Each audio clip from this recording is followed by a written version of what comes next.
Okie dokie, if you're here to see how to change an electric hot water heater, well, you're in the right spot. I had a tenant call me just now, said there's busted, it's leaking on the floor, and I'm on my way over there right now. First things first, we want to measure the water heater, check out how big of a size it is, 30 gallon, 40 gallon, whatever the case, and make sure that we get the right size and just get a better idea of what's happening over there. I am here at the house, at the property. This is a different property, by the way. This is not the duplex property. We'll be coming here later after I get done with the duplex. Let's check it out. There's a leak down here. The water is leaking out this piece, and this water heater is a 2005, so it's past its due date. There's water all down here, and it went underneath the wall here, and there's water on the ground in here. You can see this whole closet's full of water, and so we're gonna have to get that dried up at some point and then remove this hot water heater. But all I'm gonna do is whenever I replace the hot water heater, I like to replace the supply lines.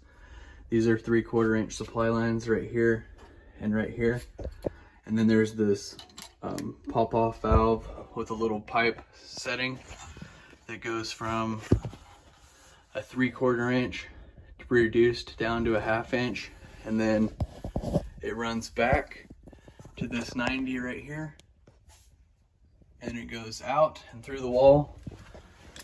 And if you come around here, it drains down, it comes through the wall right here, and it drains down into the washer hole. That's pretty much all that is. But what I'm gonna do is, you'll notice there's no pan down here, so I'm gonna put in a new pan. We're gonna drain this hot water heater by putting a garden hose on this bottom part and turning this and draining this downhill outside, out that door. And the electrical wire comes right here, goes to this little thing. So find your wire coming in, make sure your power is turned off, take these 2 screws out, and I'll show you what this wiring looks like. And there's the ground screw right here. So you'll have to just disconnect that. Righty tighty, lefty loosey. Okay, make sure that is shut off too. That's shut off. This is a 50 gallon water heater. And make sure your measurements, that you know that before you go to the store. Mine's 20 inches, but it can go up to 23 inches. So just get your measurements, and you'll notice there's no venting like there was on the gas water heater that we did. There's no vent here for an electric water heater.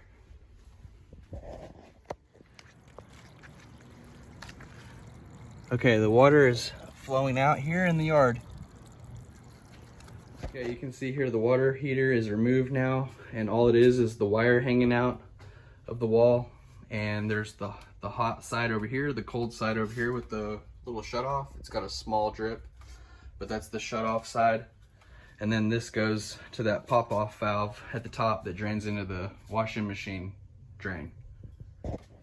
And on the hot water heater, you want to go to the cold side and leave the little blue piece on the top. And you want to leave this little white piece over here on the hot side. And over here, the wiring, black and red, that's because there's 2 hot. And then there's the ground screw.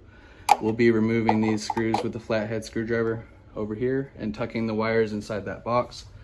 But this right here is the white, is actually goes to the red. These are both hot, connected to the hot side on the breaker panel box, which I have a video on if you're curious on that.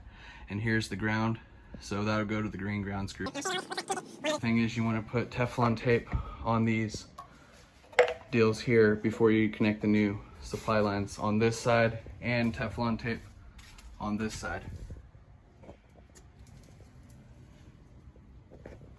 And clean those off with a brush before you connect the new ones. Just remember, when you're drinking out of your water faucet, or you're taking a shower, singing and drinking water, singing and clapping and doing hill clicks.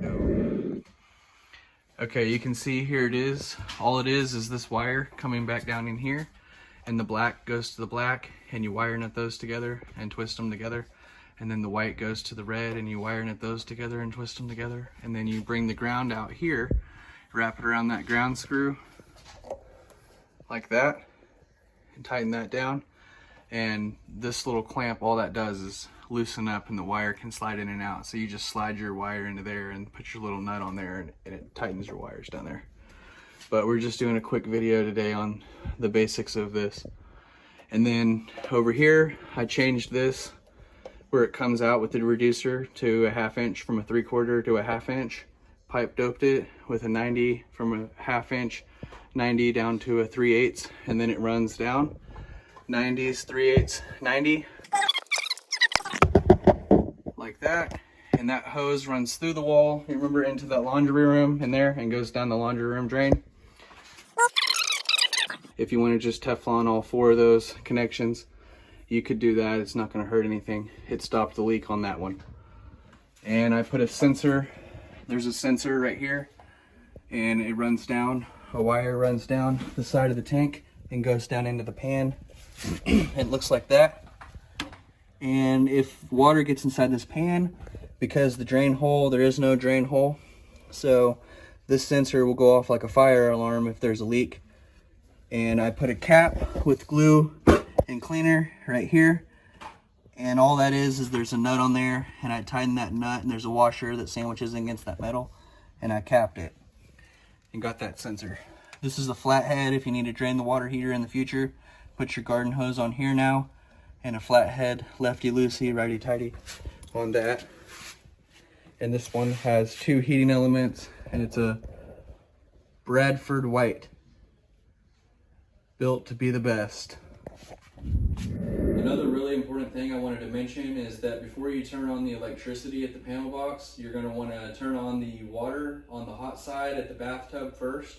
You're going to want to blow out any sediment or anything out the bathtub drain, because that's the hot line that's not going to have any screening. Like on a sink faucet, you'll clog up all your sink faucets and your bathroom faucets with rust and sediment.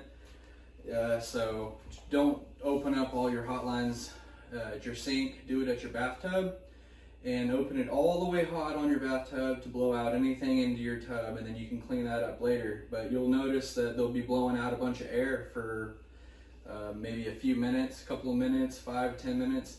And whenever you stop hearing that air, then let the water run out for just a little bit, and it won't be hot because your power's off, but you'll still know that all the air is out of the line. And then at that point, then you can turn your power on, and it'll start heating up your water tank, and it won't burn up all those heaters up inside there. So just thought I would mention that. And if this video was helpful in any way, go ahead and like it, subscribe to the channel if you like home improvement videos, and I'll see you next time.